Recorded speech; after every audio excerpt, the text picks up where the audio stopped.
Hello students. MSc zoology semester 1 paper CC2 आपका unit 1 offline class में चल रहा था स्टूडेंट्स। उसी यूनिट 1 में जो टॉपिक्स बच गए हैं उसमें से एक इम्पोर्टेंट टॉपिक है जिसका नाम है एक्टिव ट्रांसपोर्ट। बड़ा टॉपिक है एक्टिव ट्रांसपोर्ट। यह हम लोग आज पढ़ेंगे। Okay.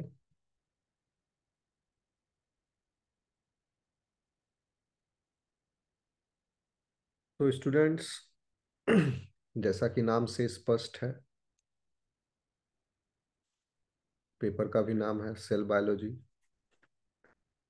In cellular biology active transport is active transport. कोई पूछेगा क्या है तो क्या कहोगे? इज द मूवमेंट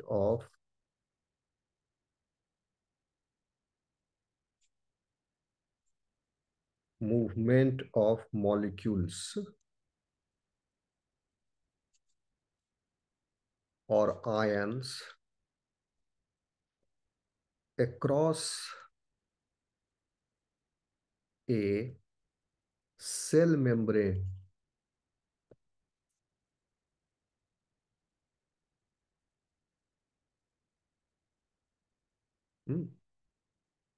फ्रॉम, जोड़ोगे क्योंकि यह एक्टिव ट्रांसपोर्ट है इसलिए from a region of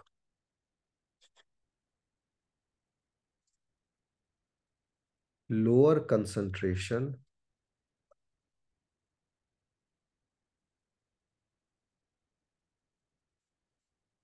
to a region of higher concentration.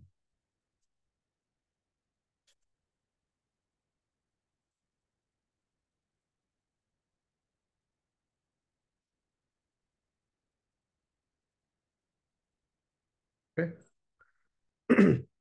That means against the concentration gradient. So this active transport requires cellular energy to achieve this movement. क्योंकि इसमें work करना पड़ेगा, force लगाना पड़ेगा, क्योंकि concentration gradient के against है यह एक्टिव ट्रांसपोर्ट। तो वह एनर्जी कहाँ से आएगा? From ATP। So cell utilizes ATP to do this type of transport. So under this, basically active transport is of two types. Okay. Number one is primary active transport.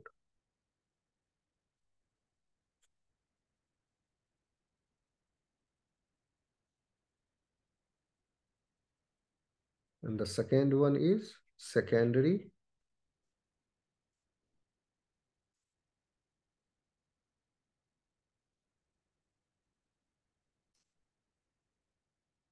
Active transport, जिसमें से primary active transport जो है इसमें जो transporters involve हैं उनको हम pumps कहते हैं। Okay. And those transporters utilises ATP, adenosine triphosphate. But here, so energy comes from here, ATP. But in secondary active transport, it utilizes electrochemical gradient.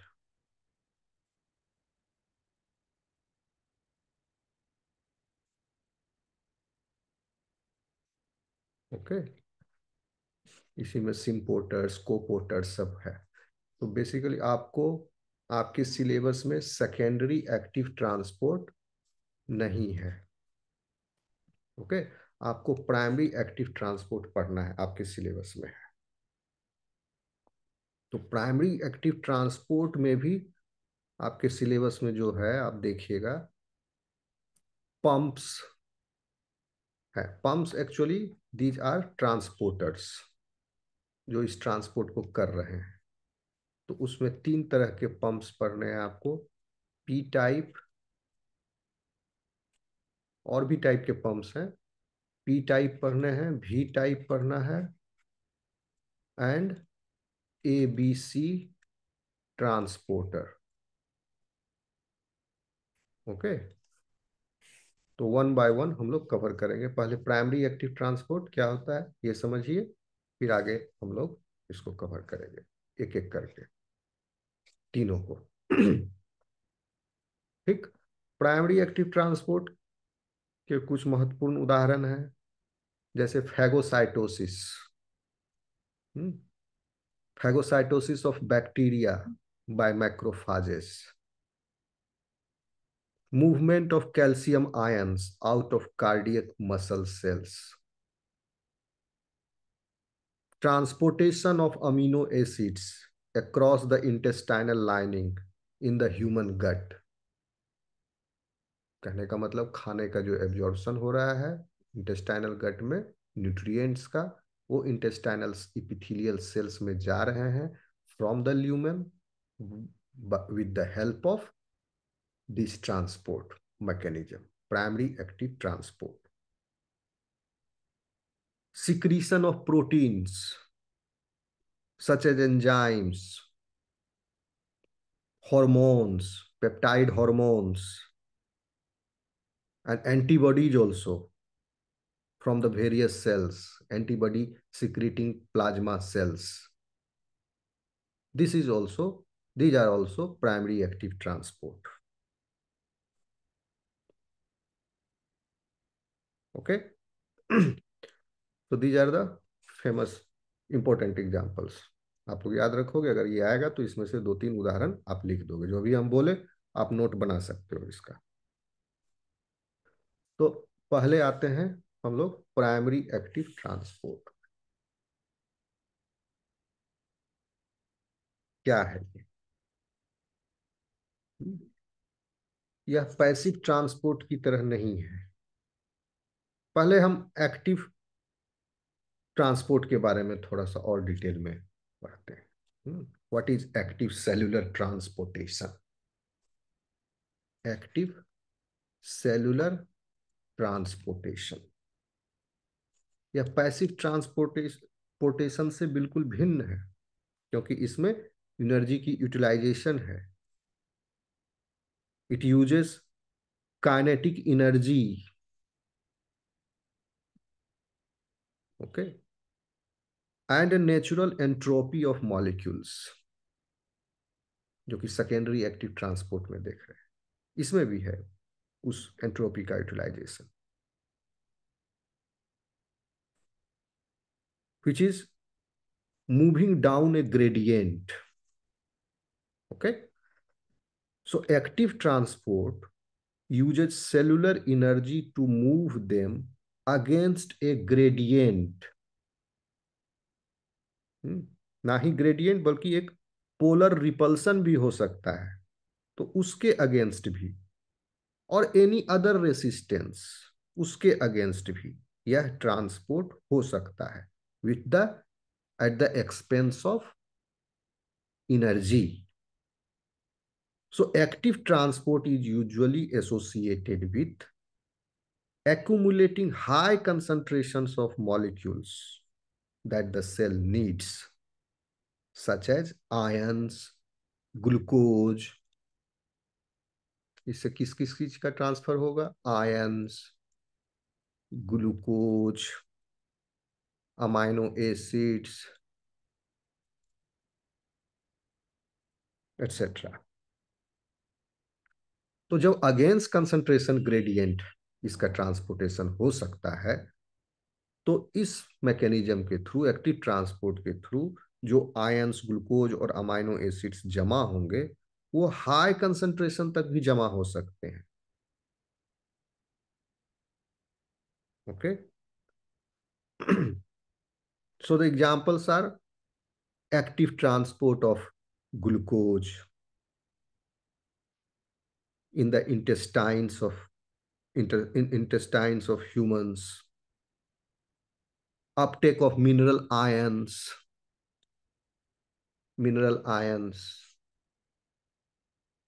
Hmm?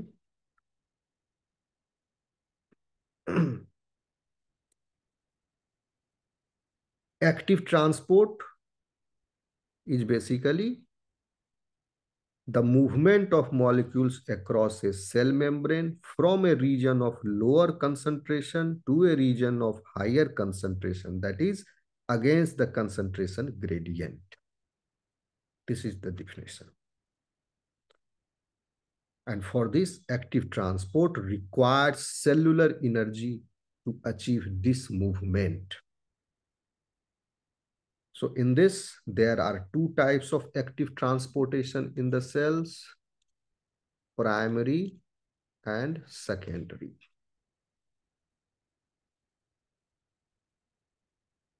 Okay.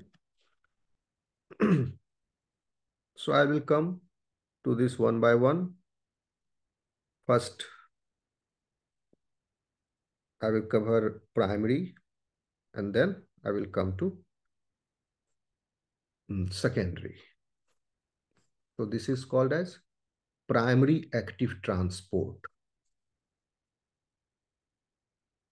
जो कि आपके सिलेबस में है.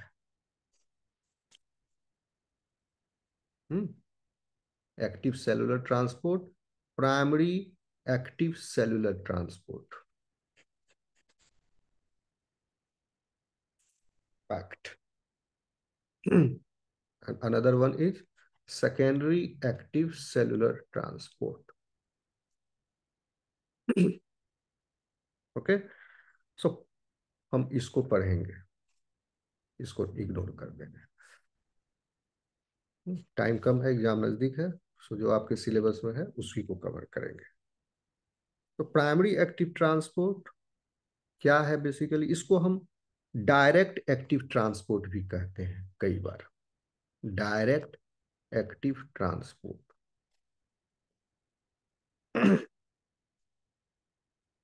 because it directly uses the metabolic energy to transport molecules across the membrane. Directly ATP में conserved energy है, वो high energy rich phosphodiester bond break हुआ, energy release हुआ, उस एनर्जी को यूटिलाइज करके यह ट्रांसपोर्टेशन कर देगा. डायरेक्ट यूटिलाइजेशन है, इसीलिए प्राइमरी वाला डायरेक्ट है एटीपी के एक्सपेंस पर. सेकेंडरी वाला इनडायरेक्ट है, यहां पर एटीपी खर्च नहीं होती है. इलेक्ट्रोकेमिकल ग्रेडियंट है अक्रॉस द किसी सॉल्यूट का, across the plasma membrane. And utilizing this electrochemical gradient, the transport occurs in the secondary active transport. Coming back to primary active transport, so it utilizes directly the energy, metabolic energy. So substances in this that are transported across the cell membrane by primary active transport, basically they are ions. Ions का जो transport हो रहा है, transportation, वह इस प्रक्रिया के द्वारा हो रहा है. Primary active transport, direct active transport के जरिए. आयंस में भी ये जो है पर्टिकुलरली मेटल आयंस,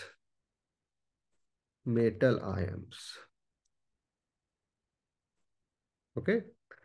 सो आप कह सकते हैं primary active transport include metal ions such as sodium,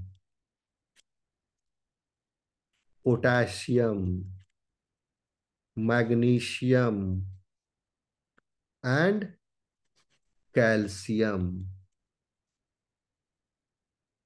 So these charged particles require ion pumps or ion channels to cross membranes and distribute through the body.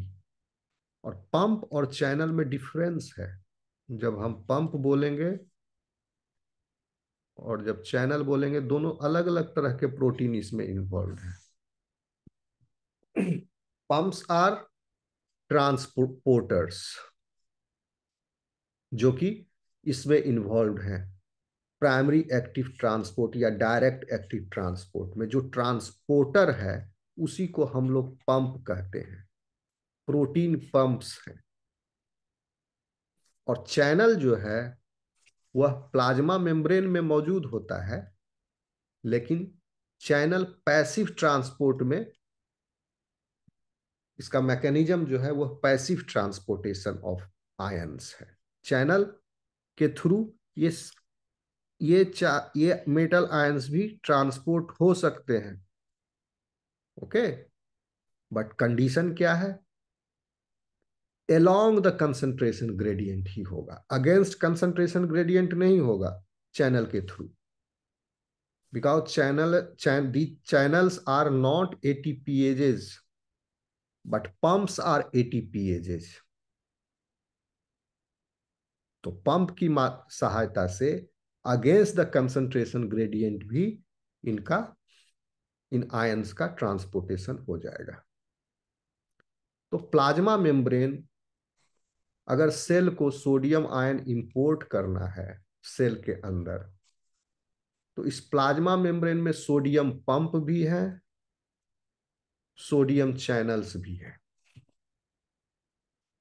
जब प्लाज्मा मेम्ब्रेन के बाहर sodium की मात्रा ज्यादा रहेगी साइटोप्लाज्म के अपेक्षा, तो वह एनर्जी क्यों खर्च करे सेल इसको अपने अंदर लेने में? यह चैनल के थ्रू इसको इंटरनलाइज कर लेगी। और सेल के अंदर कम है सोडियम, तो using the concentration gradient along with it will take up this ion। लेकिन अगर बाहर फिर धीरे धीरे कम हो जाएगा बाहर आयन का कंसंट्रेशन और साइटोप्लाज्म में ज्यादा हो जाएगा आफ्टर इक्विलिब्रियम, एक बीच की परिस्थिति आने के बाद, तब चैनल फेल हो जाएगा, तब चैनल नहीं इंटरनलाइज कर सकता है। तब क्या करेगा? पंप करेगा यूजिंग द एनर्जी, इसको इंटरनलाइज सोडियम आयंस को। ओके, तो पंप और चैनल जब हम बोलेंगे तो आप ये चीज समझोगे। जब चैनल बोल रहे हैं वहां पर एनर्जी की आवश्यकता नहीं है, along the concentration gradient transport हो जाएगा, स्वतः ही हो सकता है। लेकिन पंप में अगेंस्ट होगा, होता है, और इसके लिए एनर्जी की जरूरत पड़ती है। ओके, तो अभी हम प्राइमरी एक्टिव ट्रांसपोर्ट पढ़ रहे हैं, तो इसमें पंप्स का हम को पढ़ेंगे। ओके, सो ये charge particles they require pumps to get internalised. So सबका अलग अलग प्रकार का पंप है। कैल्शियम पंप है, सोडियम पोटेशियम पंप है। ओके, इस पंप में भी अलग अलग तरह के पंप हैं, उसको भी हम लोग आगे पढ़ेंगे। And these pumps are basically enzymes, क्योंकि यह एटीपी को हाइड्रोलाइज भी कर रहा है, साथ में ट्रांसलोकेट भी कर रहा है इन आयंस को। तो जब एटीपी को हाइड्रोलाइज कर रहा है तो एटीपीएज है। So most of these are enzymes that perform this type of transport. That's why they are also called as transmembrane ATPase. Transmembrane ATPase। तो कितने सारे नाम हो गए? Transmembrane ATPase is equal to pump. और पंप कहाँ क्या कर रहा है? पंप कर रहा है direct active transport. Direct active transport का मतलब प्राइमरी एक्टिव सेलुलर ट्रांसपोर्ट। तो इस पैक्ट को करने वाला कौन है?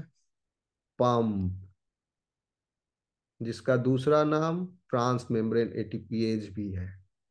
ओके स्टूडेंट्स, समझ में आ रहा होगा होप आप लोगों को। So these are trans membrane ATPases. साथ ही साथ एक प्राइमरी एटीपीएज जो है वह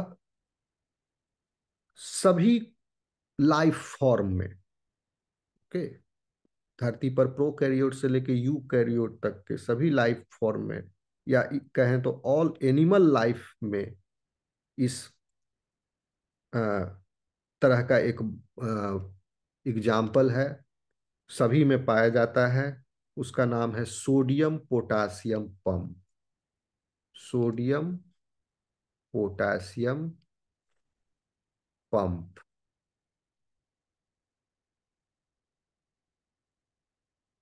ये सेल पोटेंशियल को भी मेंटेन रखता है। ये सब में पाया जाता है। बहुत ही बेसिक टाइप का पंप है। किसी भी सेल को जिंदा रहने के लिए, बेसिक सेल को भी जिंदा रहने के लिए इस पंप की सख्त आवश्यकता है। बेसिक नीड है sodium potassium pump. That's why it is universal to all animal life. सब में पाया जाता है क्योंकि यह मेंटेन करता है सेलुलर पोटेंशियल को। Okay students, so sodium potassium pump maintains the membrane potential by moving sodium ions out and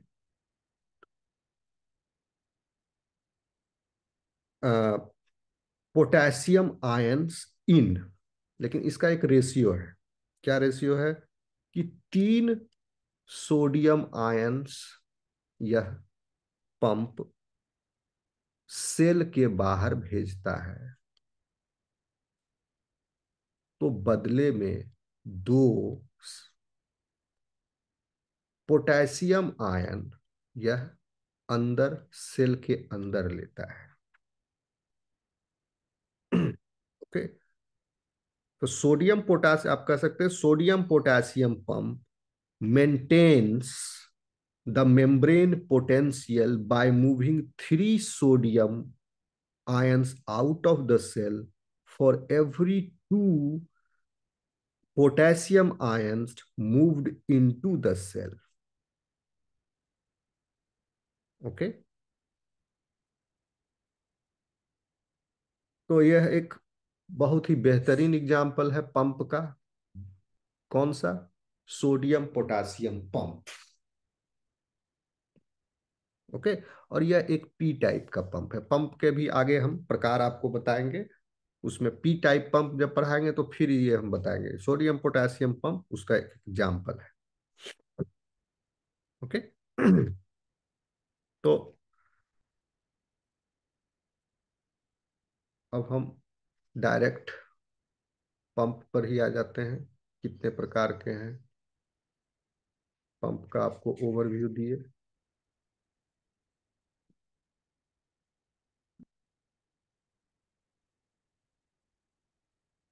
देखिए, pump, these are basically types of, यहां लिख देते हैं, types of primary active transporters. Primary active transporters के types.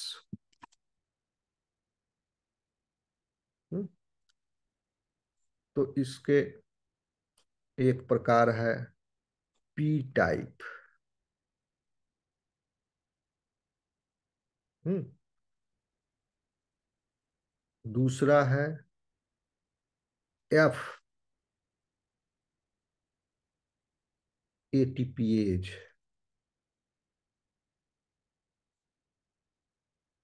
तीसरा है V ATPase. या इसको आप ऐसे लिख लीजिए, पी टाइप, एफ टाइप, भी टाइप, और सभी के सभी एटीपीएज हैं। ओके, ये सब। और एक है एबीसी ट्रांसपोर्टर।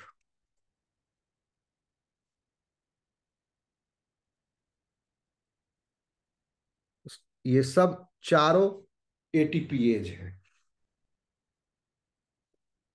ओके, तो इसको भी आप लिख, एटीपीएज सब में लगा लीजिए, पूरा नाम आ जाएगा ATPase. ATPase, P type ATPase, F type ATPase, V type ATPase. Okay,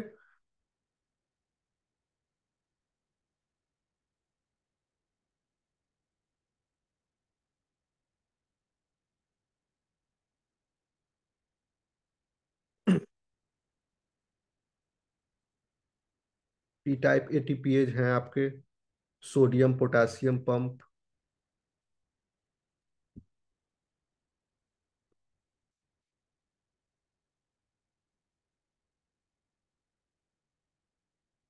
calcium pump,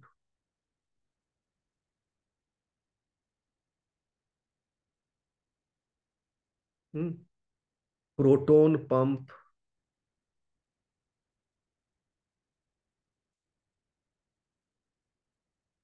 कितने एग्जाम्पल हो गए? 1 2 3। P type. F type, mitochondrial, mitochondrial membrane में है, माइटोकॉन्ड्रियल एटीपी सिंथेज। पूरा माइटोकॉन्ड्रियल लिखोगे, एटीपी सिंथेज।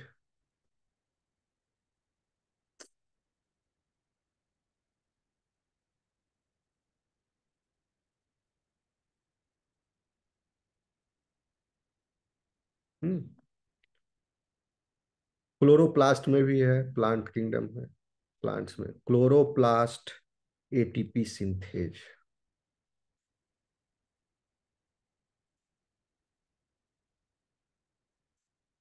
1 और 2। वी टाइप एटीपीएज जो है वो है वैक्यूल्स में पड़ जाएगा, वैक्यूलर, क्यूलर एटीपीएज।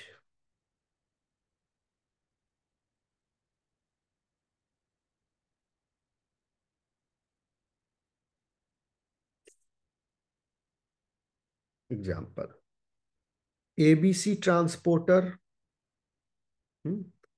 एबीसी का है full form ATP binding cassette. ATP binding cassette.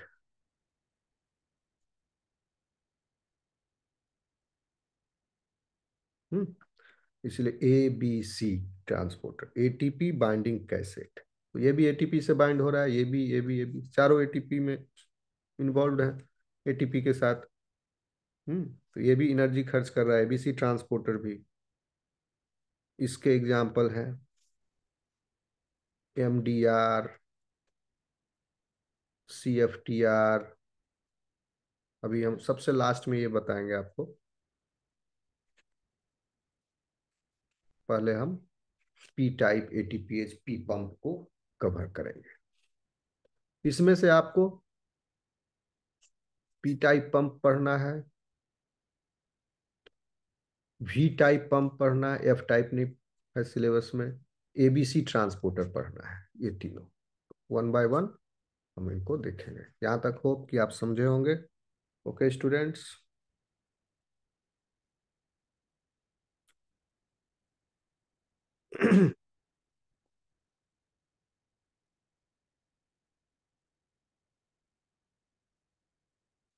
इसको मिटा देते हैं, देन वी विल स्टार्ट यहाँ से पी टाइप।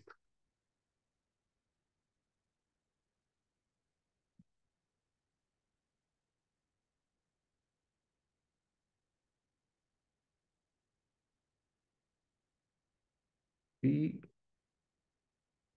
टाइप पंप कह लीजिए या ट्रांसपोर्टर कहिए, या कहीं कहीं एटीपीएच लिखा मिलेगा, पी टाइप एटीपीएच। कहीं कहीं इस एक नाम और है, E1 E2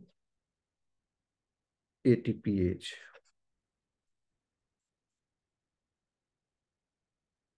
एटीपीएच ये भी लिखा। ये सब पी टाइप पंप है।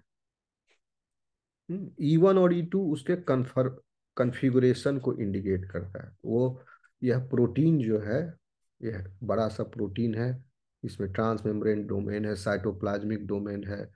तो इसमें उस डोमेन के अंदर भी और रीजन्स हैं। तो उस पूरे प्रोटीन का स्ट्रक्चर एक तरह का होता है इन वन स्टेट, जिसको E1 कहते हैं, and in the another state the configuration is of E2 type different state. इसके डिटेल में नहीं जाएंगे। ये कन्फर्मेशनल चेंज होता है इसमें।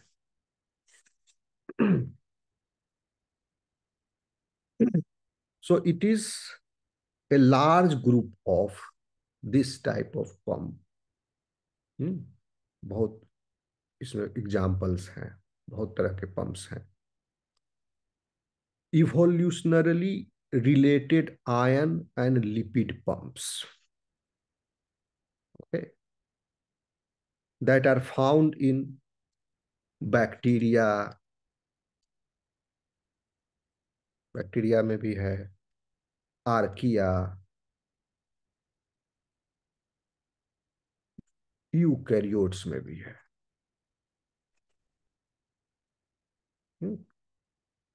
फंजाई में भी है, सारे किंगडम्स में है, ऑल लिविंग फॉर्म्स में ये पंप, क्योंकि बहुत बेसिक रिक्वायरमेंट है सेल का ये एक्टिव ट्रांसपोर्ट को करने के लिए। तो पी टाइप एटीपीएजेस बेसिकली इसके स्ट्रक्चर में अल्फा हेलिकल बंडल्स हैं, कई सारे अल्फा हेलिक्स है, अल्फा हेलिकल बंडल्स हैं।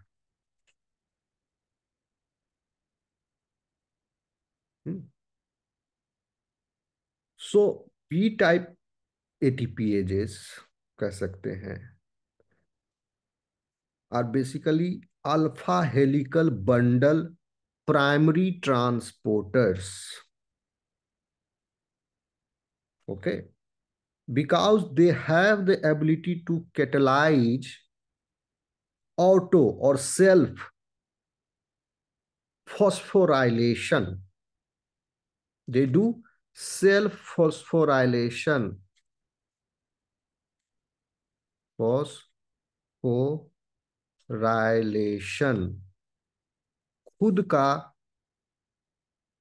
ये खुद से खुद का फॉस्फोराइलेशन कर लेता है। और उस phosphorylation means addition of a phosphate group, और उस फॉस्फेट ग्रुप का एडिशन, वह फॉस्फेट ग्रुप कहां से आया? एटीपी से। एटीपी का थर्ड वाला फॉस्फेट ग्रुप था, वह फॉस्फेट ग्रुप यहां पर ऐड हो गया। कहां पर?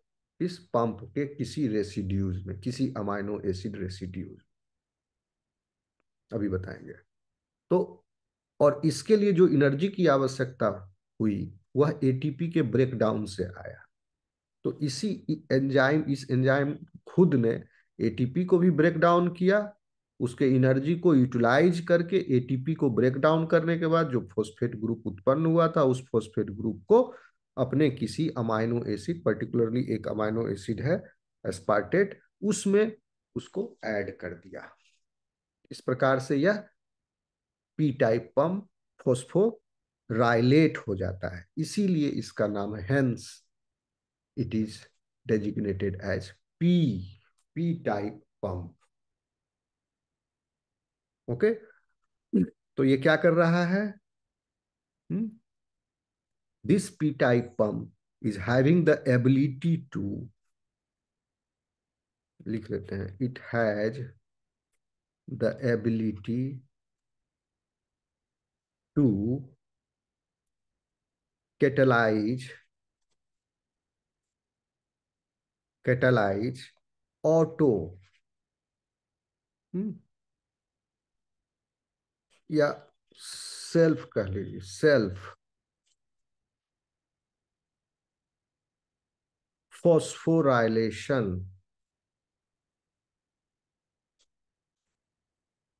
self phosphorylation, hence P of a conserved aspartate residue within the pump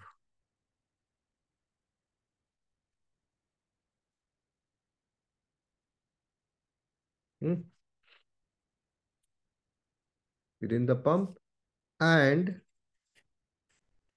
their energy source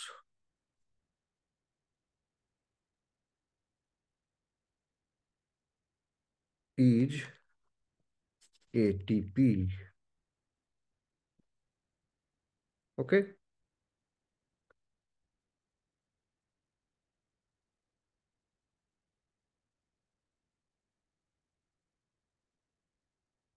साथ ही साथ यह दो तरह के डिफरेंट कन्फर्मेशंस में डिनोट किया जाता है, पाया जाता है, फॉस्फोराइलेशन के पहले एंड फॉस्फोराइलेशन के बाद, E1 एंड E2। फॉस्फोराइलेशन के बाद स्ट्रक्चर चेंज हो जाता है इसका। So P type ATPases fall under the P-type ATPase super family। Okay. और अभी तक बहुत सारे प्रोटीन फैमिलीज इसमें इससे बिलोंग करते हैं, वो पाए गए हैं, 20 से ज्यादा। Okay.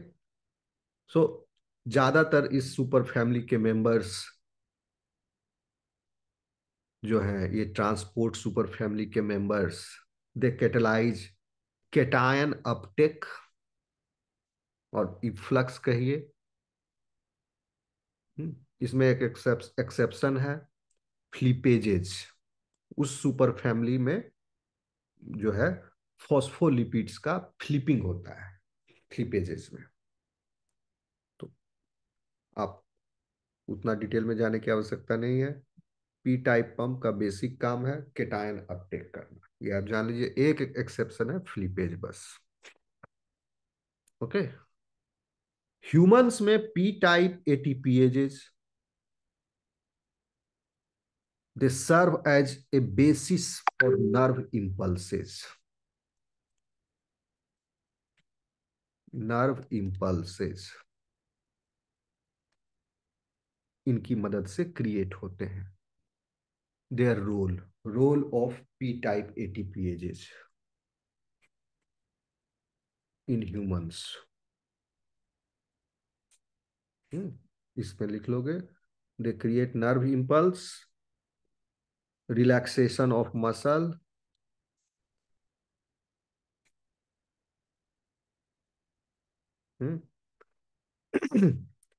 secretion and absorption in the kidney,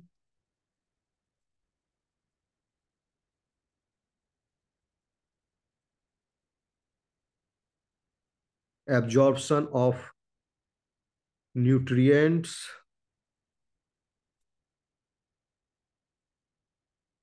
in the intestine, and in other physiological processes also। ये सब मेन इसके रोल हो गए। और भी रोल हैं बहुत सारे। और इसका एक प्रोमिनेंट एग्जाम्पल है इस पी टाइप एटीपीएच का, सोडियम पोटासियम पंप। जो अभी आपको हम बताए, सोडियम पोटासियम पंप या sodium potassium एटीपीएच।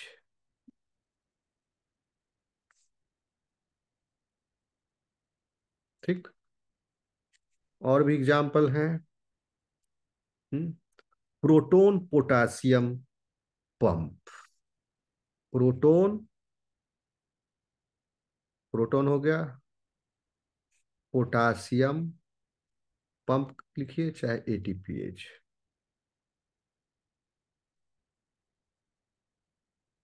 Calcium pump, calcium एटीपीएच।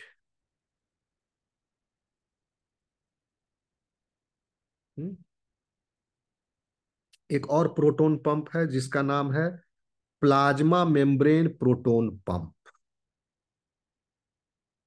ठीक। ये भी प्रोटोन पंप है, but this is not plasma membrane proton pump, it is किसी दूसरे ऑर्गेनेल का प्रोटोन पंप है। Plasma membrane proton pump is H+ ATPase।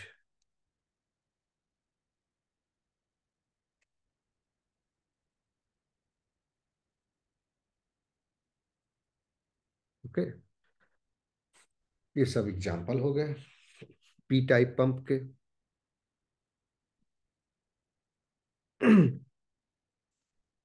P type pump की डिस्कवरी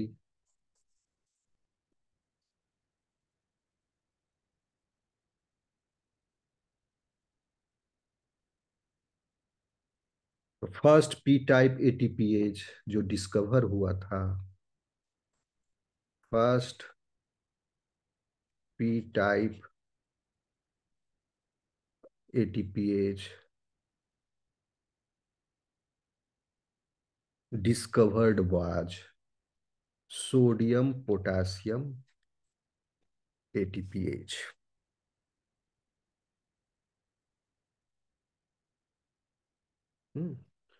एक नोबेल लॉरिएट थे जिनका नाम था जेम्स क्रिश्चियन।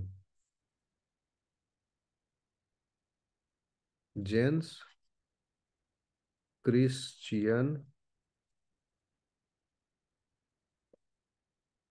इन्होंने 1957 में डिस्कवरी की थी सोडियम पोटासियम पंप की। ओके, तो इनको नोबेल प्राइज मिला था। सो this is the first pump which was discovered, P type pump. Sodium potassium ATPase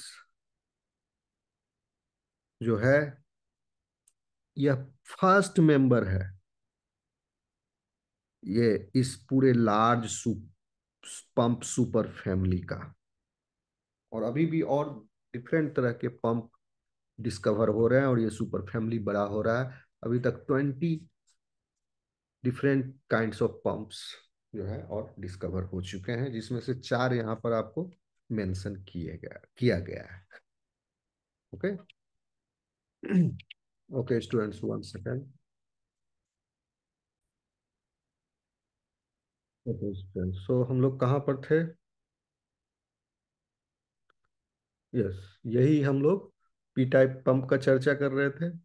तो इसका स्ट्रक्चर आप समझिए, उतना आपको डिटेल में पढ़ने स्ट्रक्चर पढ़ने की आवश्यकता नहीं है। ये तो पूरा इसका थोड़ा, इन सब ट्रांसपोर्टर्स बड़े बड़े होते हैं, काफी सारे इसमें डोमेन्स होते हैं, सब यूनिट्स होते हैं। फिर भी आप जान लीजिए इसमें आपको हम्म, एक तो मेम्ब्रेन सेक्शन है, होता है। ओके, ट्रांस मेम्ब्रेन सेक्शन, इसको एम डोमेन कहते हैं। साइटोप्लाज्मिक सेक्शन है, एम सेक्शन। साइटोप्लाज्मिक सेक्शन मतलब ये प्लाज्मा मेम्ब्रेन है और इसमें यह पी टाइप पंप है। तो उस प्रोटीन का कुछ हिस्सा यहाँ पर बाहर में है, एक्सटीरियर में, कुछ हिस्सा जो है स्पैन कर रहा है मेम्ब्रेन को, और कुछ हिस्सा लटका हुआ है साइटोप्लाज्म में। तो ये हो गया सी सेक्शन, एम सेक्शन, ओ सेक्शन। तो कैटालिटिक सब यूनिट जो है इसका, पी टाइप एटीपीएज का जो होता है, वो साइटोप्लाज्मिक, यानी जहां से ये काम कर रहा है, एटीपीएज को ब्रेक कर रहा है, और जो फोस्फोराइलेशन इसके खुद का हो रहा है, साथ में ट्रांसलोकेशन, तो पूरे प्रोटीन के लॉन्ग होगा। तो मेन कैटालिटिक एक्टिविटी जो है वो हो रही है साइटोप्लाज्मिक सेक्शन में। ओके, क्योंकि यहीं पर बाइंडिंग साइट्स हैं। Okay, 1 second again.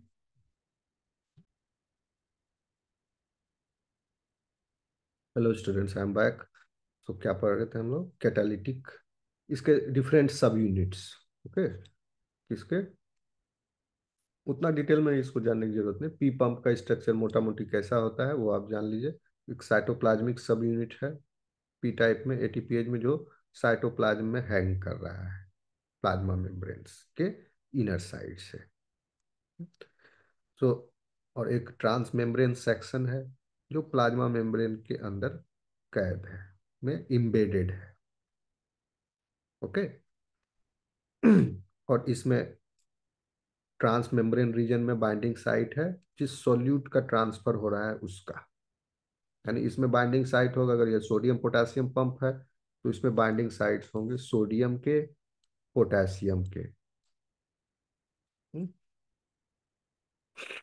Cytoplasmic section में 3 अलग तरह के डोमेन होते हैं। साइटोप्लाज्मिक डोमेन, इस पूरे साइटोप्लाज्मिक सेक्शन में 3 साइटोप्लाज्मिक डोमेन है। ओके, उनके नाम है पी, एन और ए। और यह साइटोप्लाज्मिक डोमेन, ये पीएनए डोमेन से मिलकर बना है, P domain, N domain, N A domain. एक काफी बड़ा डोमेन है तीनों मिलकर। पूरे प्रोटीन का आधा जो है वेट, मास जो है इतने में ही है, साइटोप्लाज्मिक डोमेन का ही, सेक्शन का ही। इसमें ट्रांस मेम्ब्रेन सेक्शन में ट्रांस मेम्ब्रेन हेलाइसेज हैं इस प्रोटीन के, बहुत सारे, 10 के लगभग, 10 ट्रांस मेम्ब्रेन हेलाइसेज इसमें है। और उस ट्रांस मेम्ब्रेन हेलाइसेज में बाइंडिंग साइट्स हैं जिस लाइगेंड का ट्रांसपोर्टेशन हो रहा है उसका। ओके, कहां पर? इस मिड पॉइंट के अराउंड, इस लिपिड बायलेयर के मिड पॉइंट के अराउंड इसमें लाइगेंड्स के बाइंडिंग डोमेन्स हैं। ओके।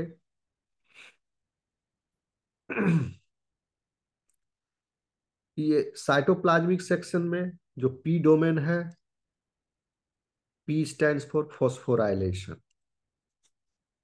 Phosphorylation domain. इसके अंदर एक कंजर्व एस्पार्टिक एसिड रेसिड्यू है पी डोमेन में। ओके, तो यह एस्पार्टिक एसिड रेसिड्यू ही फॉस्फोराइलेट होता है। Okay students, nucleotide, N stands for nucleotide binding and domain. N stands for nucleotide binding.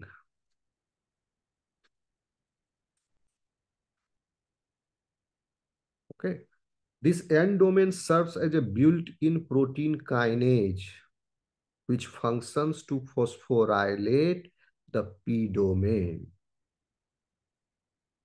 यह एक तरह से एन डोमेन एक एंजाइम का काम कर रहा है।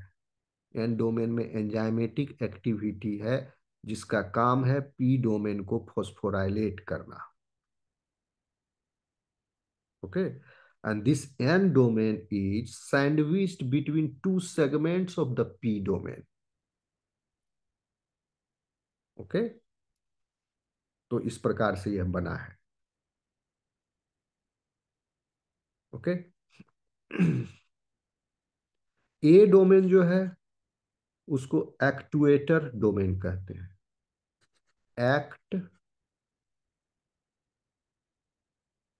एक्टुएटर domain. This domain serves as built-in protein phosphatase। ये क्या काम कर रहा था एन डोमेन? प्रोटीन काइनेज का, एंजाइम का काम कर रहा है। पी डोमेन में एस्पार्टेट रेसिड्यू है जिसका फॉस्फोराइलेशन हो रहा है। यह सब एक तरह से सबस्ट्रेट का काम कर रहा है। यह पूरे प्रोटीन के बड़े मॉलिक्यूल में ये सब रीजन्स हैं। यह रीजन एंजाइम का काम नहीं कर रहा है, पी रीजन ये सबस्ट्रेट का काम कर रहा है। और एन डोमेन जो है पी डोमेन के बीच में है। पी डोमेन कंटिन्यूअस है लेकिन ये मुड़ा हुआ है इस प्रकार की। एन डोमेन पी डोमेन के दो सेगमेंट के बीच में है। ओके। तो और एन डोमेन एंजाइम का काम कर रहा है जो कि इस प्रोटीन सेगमेंट को फॉस्फोराइलेट कर रहा है, इसलिए protein kinase. Actuator domain is functioning as protein phosphatase. Phosphatase का काम कर रहा है। ठीक। प्रोटीन फॉस्फेटेज क्या करता है? डीफॉस्फोराइलेट करता है। हम्म, किसको? फॉस्फोराइलेटेड पी डोमेन को। तो इन दोनों का काम उल्टा है, एन डोमेन और ए डोमेन का। एन डोमेन फॉस्फोराइलेट किया, ए डोमेन डीफॉस्फोराइलेट किया। नाम से ही स्पष्ट है, काइनेज और फॉस्फेटेज। काइनेज मतलब होता है, जिस एंजाइम में काइनेज है मतलब ये फॉस्फेट ग्रुप को ऐड करेगा, फॉस्फोराइलेट करेगा। फॉस्फेटेज फॉस्फेट ग्रुप का removal from the protein. Okay student, simple है। So here this domain dephosphorylates the phosphorylated P domain. Okay.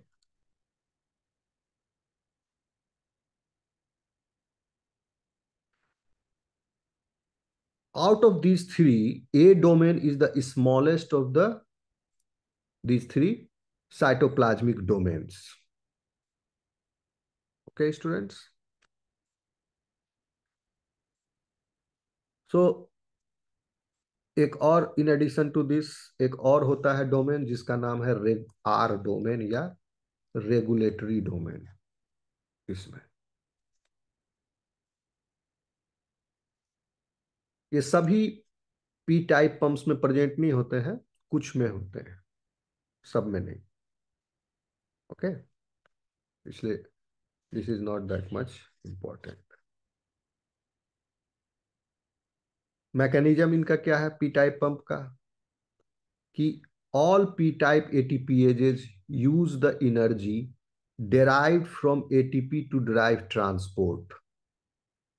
बार बार कह रहे हैं, they form a high energy aspartyl phospho anhydride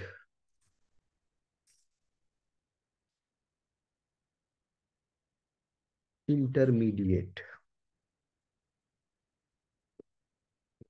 phosphorylation होने के बाद किसका फॉस्फोराइलेशन हुआ? एस्पार्टेट रेसिड्यू का, इसलिए एस पार्टाइल। ये काफी हाई एनर्जी रिच इंटरमीडिएट है। तो वह जो आफ्टर फॉस्फोराइलेशन जो इंटरमीडिएट क्रिएट हुआ उसका नाम हो गया एस्पार्टाइल फॉस्फो। फॉस्फेट ग्रुप है फॉस्फो, और जो बॉन्ड है वह एनहाइड्राइड टाइप का है, फॉस्फो एन हाइड्राइड। ठीक है, so this is high energy intermediate, aspartyl phospho anhydride intermediate. Generate हुआ. Okay, in the reaction cycle, and they interconvert between these two different conformations denoted as E1 and E2. Okay, so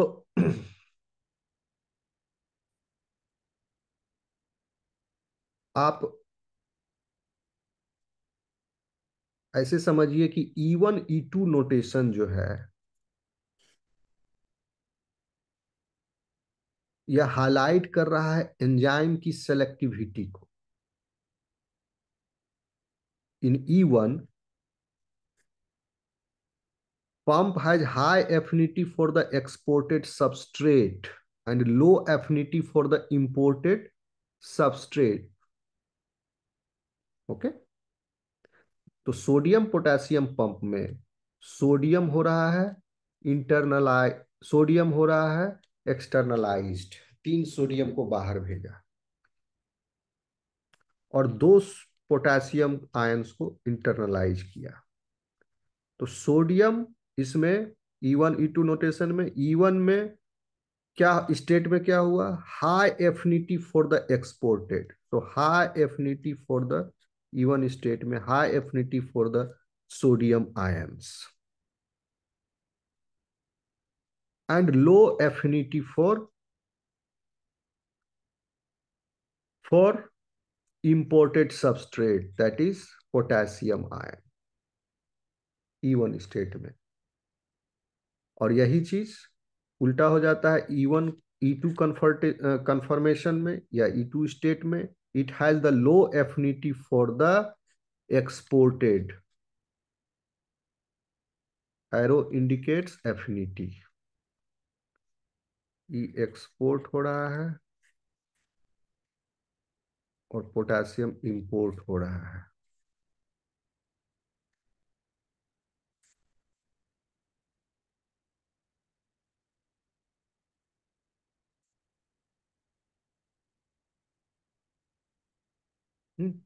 So in E2, it has the low affinity for the exported sodium ions and high affinity for the imported potassium ions. Okay. And ATP hydrolysis occurs in the cytoplasmic head section at the interface between domain N and domain P. Or at that site, there are 2 magnesium ion.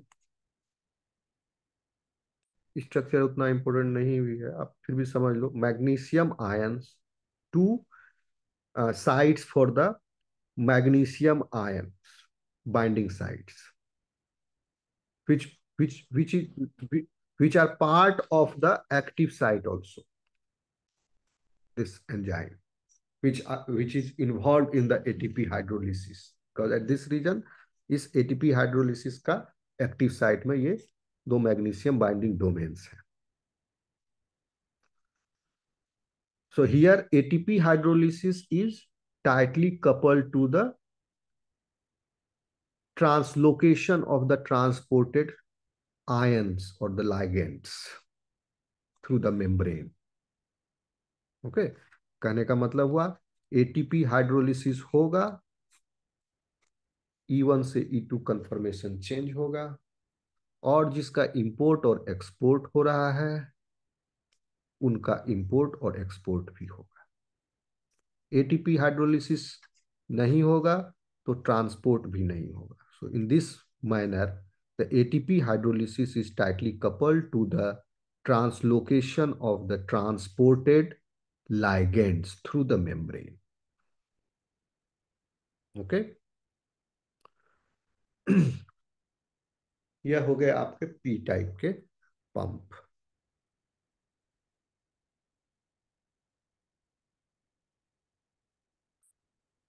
Next क्या है आपके syllabus में P type pump के बाद?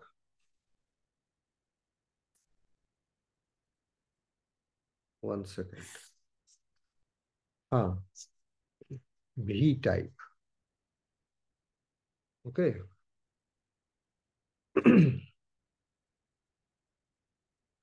क्योंकि चार जो आपको बताए थे, पी टाइप के बाद एफ टाइप। एफ टाइप आपको नहीं पढ़ना है, जो माइटोकॉन्ड्रिया और क्लोरोप्लास्ट में पाया जाता है। आपको पढ़ना है वी टाइप। वी जो वैक्यूल्स में पाया जाता है, V ATPase, V type pump,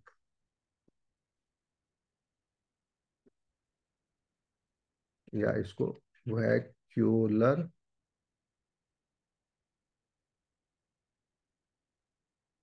pump भी कहते हैं।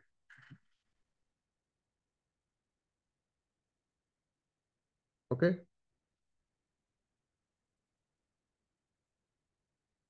तो इसको आप ऐसे समझिए कि यह भी एक तरह का एंजाइम है। एटीपीएज तो है ही, इसलिए एंजाइम है। और ये बहुत ही यूनिक एटीपीएज है। ये बहुत हाईली कंजर्व्ड है। हाईली कंजर्व्ड इवोल्यूशनरी एंशिएंट,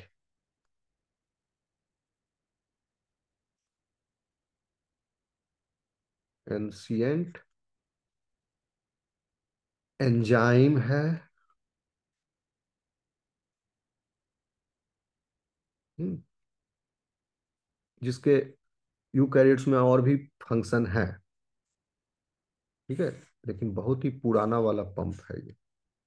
और आज भी इसका जो अमाइनो एसिड सीक्वेंस है इसके प्रोटीन स्ट्रक्चर में, वो ऑलमोस्ट सेम है। बैक्टीरिया में जो भी एटीपीएज है और जो ह्यूमंस में है, उनमें ज्यादा डिफरेंस नहीं है अमाइनो एसिड के सीक्वेंस में। Okay. So we here V ATPases actually acidify करते हैं एक wide array of intracellular organelles को, and it also pumps protons across plasma membranes of numerous cell types. Okay.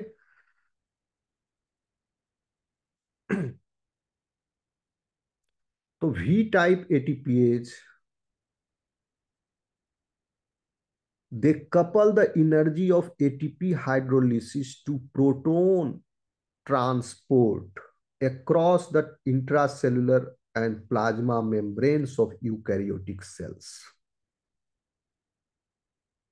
इनके हाइड्रोलिसिस से प्रोटॉन्स ट्रांसपोर्ट हो जाते हैं अक्रॉस द बायोमेम्ब्रेन, इस भी टाइप पंप की वजह से। अगर भी टाइप एटी यह पंप को एटीपी मिल गया हाइड्रोलाइज करने के लिए और प्रोटॉन्स हैं, तो यह प्रोटॉन्स को ट्रांसपोर्ट कर देगा मेम्ब्रेन के दूसरी तरफ एटीपी को यूटिलाइज करते हुए।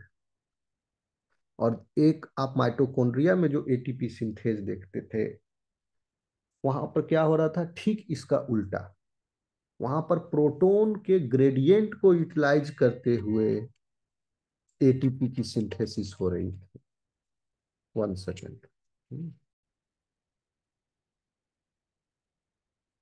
Students, I am back.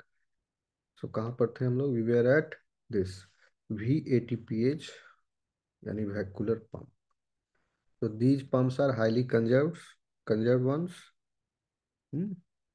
और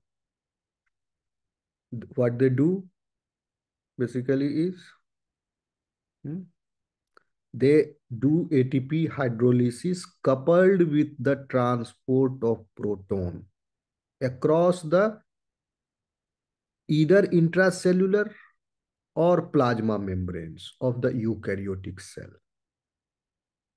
Okay. And it is generally seen as the polar opposite of ATP synthase. VATPase is polar opposite to ATP synthase in action. ATP synthase क्या करता है?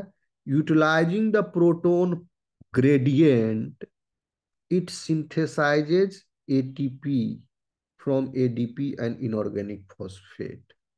कौन? ATP synthase. कहां पर? Mitochondria में. लेकिन VATPase pump जो है वह एटीपी को यूटिलाइज करके प्रोटॉन ग्रेडियंट, प्रोटॉन को पंप करता है. ठीक है, दोनों उल्टा है. ठीक.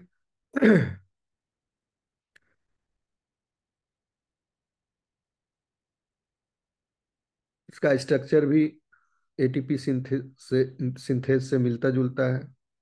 बहुत सारे सब यूनिट्स हैं इसमें.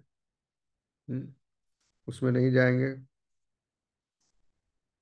और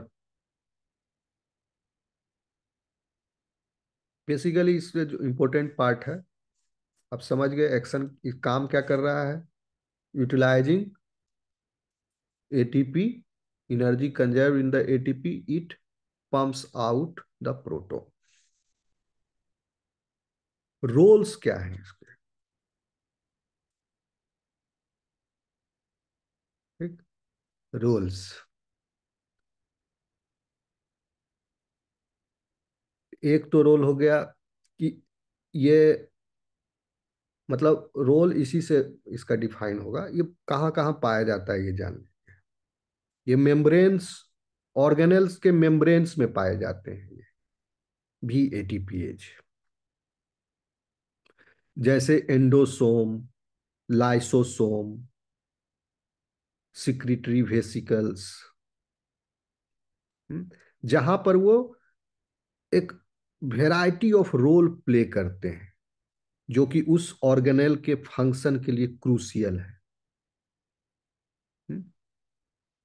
So VATPase are found within the membranes of many organelles such as endosomes, lysosomes, secretory vesicles,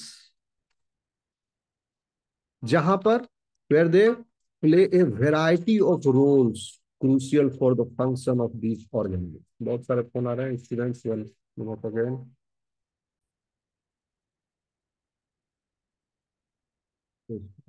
हम लोग कहाँ पर थे?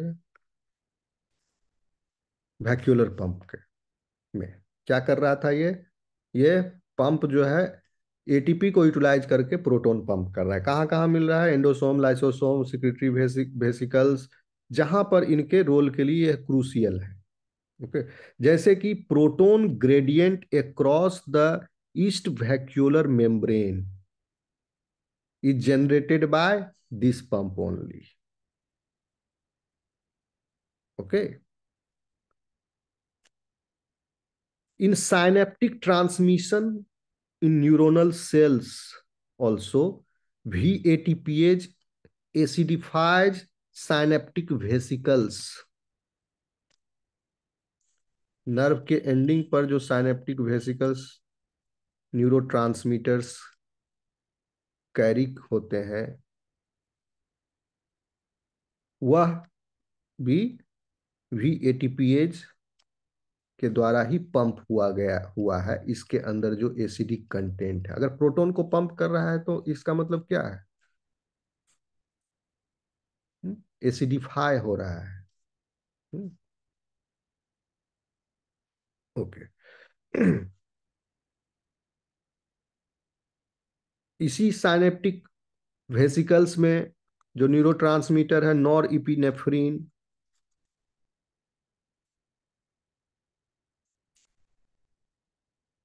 यह भी एंटर हो रहा है वेसिकल के अंदर VATPase के द्वारा ही.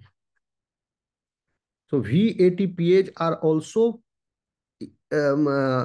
not only found in these organelle membranes, but they are also found in plasma membranes of a wide variety of cells, such as intercalated cells of the kidney, osteoblast cells,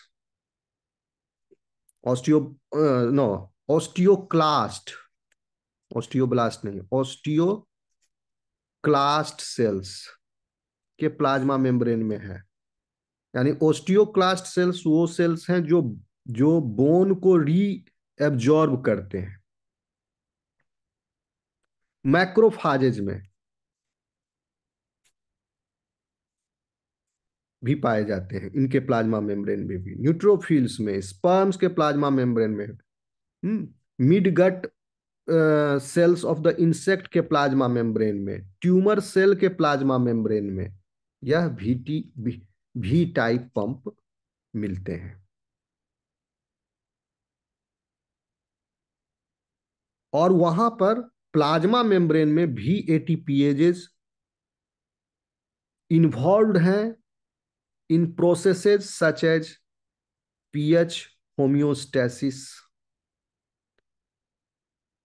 coupled transport and tumour metastasis में।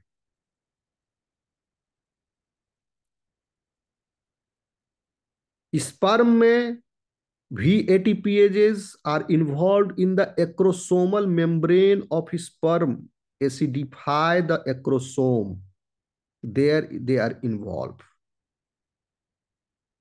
where this acidification activates proteases which are required to drill through the plasma membrane of the egg. VATPases in osteoclast plasma membrane pumps protons onto the bone surface, which is necessary for the bone reabsorption. In the intercalated cells of the kidney, VATPases pumps protons into the urine, which allow bicarbonate reabsorption into the blood. इसके अलावा भी बहुत तरह के variety of biological processes such as toxin delivery, viral entry, membrane targeting apoptosis, regulation of cytoplasmic pH, proteolytic process and acidification of intracellular systems, इसमें भी एटीपीएजेस के important roles हैं। तो स्टूडेंट्स नोट बना लोगे, रोल्स ऑफ भी एटीपीएजेस। साथ ही साथ भी ATPases also play a significant role in cell morphogenesis development. Okay, mutation or the disruption of the gene of this enzyme, this ATPase, causes impairs in the rate of growth, differentiation, impairs in the differentiation and the capacity to produce viable spores in the fungus. So it has very critical role in the development. Okay, students. Humans में यह pump associated है osteoporosis disease के साथ। Kidney का एक disease है जिसका नाम है distal renal tubular acidosis, D capital R T S disease का नाम है। इसमें भी इन्वॉल्व है। एक तरह का ऑटोफैजी है जिसका नाम है X linked myopathy with excessive autophagy, X linked myopathy XM with excessive capital E with excessive autophagy, सेमा इस डिजीज में। ओके, जैसे ओस्टियोपोरोसिस में,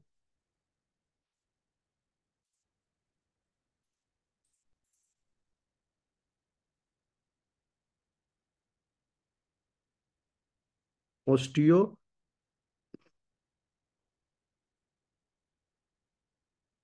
ओस्टियोपोरोसिस नहीं, ओस्टियोपेट्रोसिस, ओस्टियोपेट्रोसिस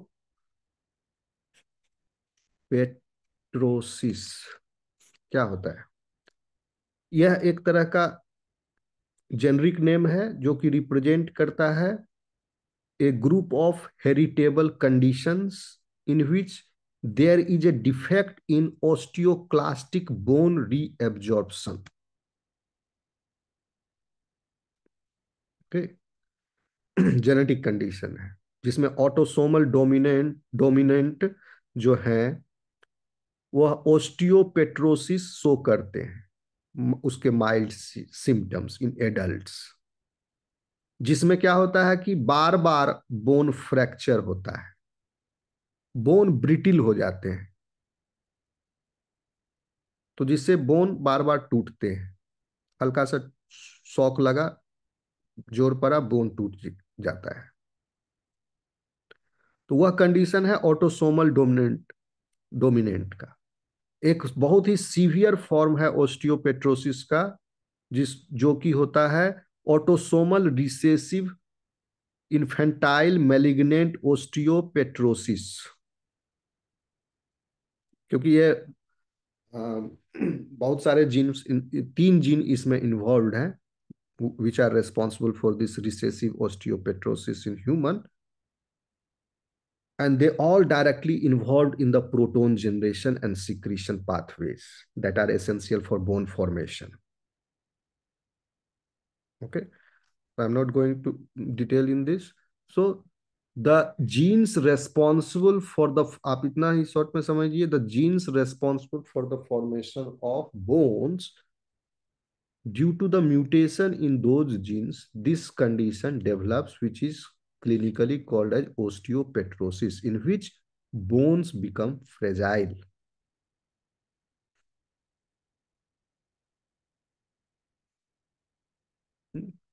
डीआरटीए में, डिस्टल रीनल ट्यूबुलर एसिडोसिस में भी एटीपीएच का इंपॉर्टेंस है, इसकी एक्टिविटी का।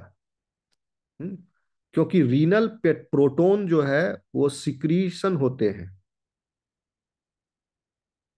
और वो सिक्रीशन जो है उस उसका रीएब्जॉर्प्शन होना है। लेकिन एक डिजीज जो है वो इनहेरिटेड डिजीज है जिसका नाम है रीनल ट्यूबुलर एसिडोसिस, उसमें यह इंपेयर हो जाता है, जिसकी वजह से there is a failure of the normal renal mechanism that regulate the systemic pH of the urine. और इसके भी कई टाइप हैं, टाइप 1 डीआरटीए, टाइप 2 डीआरटीए, इस तरह से। बस इतना ही आप समझिए। एक्स लिंक्ड मायोपैथी जो है विथ एक्सेसिव ऑटोफेजी, यह एक रेयर जेनेटिक डिजीज है resulting from the mutation in the VMA21 gene. Okay, इसमें क्या होता है, डिजीज जो है क्योंकि चाइल्डहुड में ही ऑनसेट हो जाएगा, जेनेटिक डिजीज है, and it results in a slowly progressive muscle weakness. Typically जो है वो पैर से शुरू होता है, beginning in the legs, and some patients can eventually require wheelchair assistance with the advanced age. क्योंकि VMA21 जीन का जो प्रोटीन प्रोडक्ट है वह असिस्ट करता है in the assembly of V type ATPase। इसके सब यूनिट्स की असेंबली में यह जीन प्रोडक्ट काम आता है, और उस जीन में म्यूटेशन से यह ATPase की असेंबली नहीं हो पा रही है फंक्शनल। तो इन सीमा सीमा associated mutations, there is a result in decreased activity of VATPH. Simultaneously, increased lysosomal pH. Okay. So this is over now. VATPH. The next one is आपका ABC ट्रांसपोर्टर. Okay,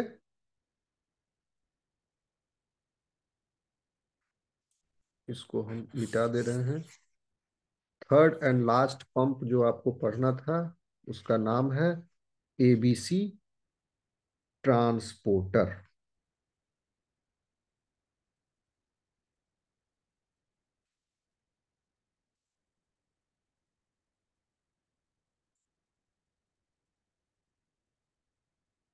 ABC